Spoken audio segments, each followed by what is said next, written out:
Hai pemirsa, bagaimana kabar kalian hari ini? Semoga selalu diberikan kesehatan, dan saya doakan kalian hari ini dimudahkan rezekinya, dan yang sakit semoga segera diangkat penyakitnya amin.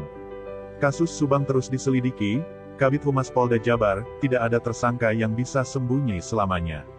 Namun sebelum kita bahas mohon dukung channel ini, dengan cara tekan tombol like dan subscribe, biar kami lebih semangat menyajikan berita-berita terupdate. Kalau sudah mari kita lanjut. Kasus Subang masih terus dalam pengejaran Polda Jabar. Kendati memasuki bulan ke-6 penyelidikan, pihak kepolisian masih terus mengejar tersangka pembunuh ibu dan anak di Subang tersebut. Kasus Subang yang menewaskan Tuti Suhartini dan Amalia Mustika Ratu atau yang akrab disapa Amel pada tanggal 18 Agustus tahun 2021 lalu, memang termasuk salah satu kasus pembunuhan yang rumit. Namun dengan semua kerumitan di kasus Subang, tidak menghentikan langkah kepolisian untuk terus mengembangkan penyelidikan. Komitmen Polda Jabar untuk mengungkap kasus Subang, masih sama seperti di awal dan akan terus mengejar tersangka pembunuh ibu dan anak tersebut.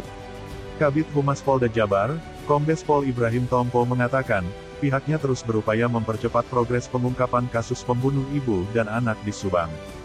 Menurut Ibrahim Tompo, memang itu jadi tanggung jawab kita untuk mengungkapkan, dan sama-sama kita punya harapan agar semuanya terungkap. Untuk saat ini, memang anggota sedang melakukan pengembangan. Dan beberapa teknis pengembangan itu tidak kita ekspos supaya tidak mengganggu proses penyelidikan dan proses pengembangannya, ungkap Ibrahim Tompo kepada Des Jabar, Kamis, tanggal 27 Januari tahun 2022. Pihaknya sendiri tidak ingin berasumsi mengenai target waktu pengungkapan kasus Subang. Namun yang pasti, mereka berupaya memenuhi harapan publik untuk mengungkap kasus pembunuh ibu dan anak di Subang ini secepatnya. Menurut Ibrahim Tompo, pengembangan kasus pembunuhan di Subang ini dinamis. Polisi selalu berprogres untuk selalu mempercepat prosesnya. Namun memang ada kendala-kendala teknis yang juga menjadi hambatan pengungkapan. Tapi tidak kita ekspos karena apabila kita ekspos nanti akan mengganggu mekanisme penyelidikannya. Jadi kita sama-sama berharap ini bisa kita ungkap, kata Ibrahim Tompo lagi. Ketika ditanya sudah berapa persen perkembangan penyelidikan kasus Subang sejauh ini, ia menjawab tidak ingin berasumsi.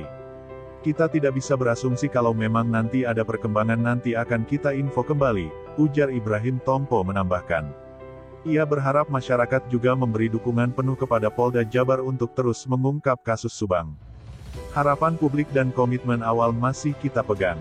Dan sama seperti harapan publik, kita berharap kasus ini bisa kita ungkap. Mohon dukungan teman-teman dan masyarakat. Apabila memang ada dukungan untuk data-data, informasi, kita sangat berharap dengan kondisi itu, ujarnya.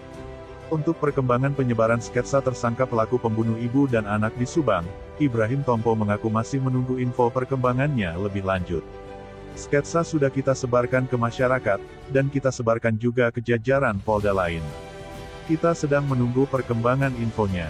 Dan ingat, tidak ada tersangka yang bisa tahan untuk bisa bersembunyi selama mungkin, ujarnya mengakhiri.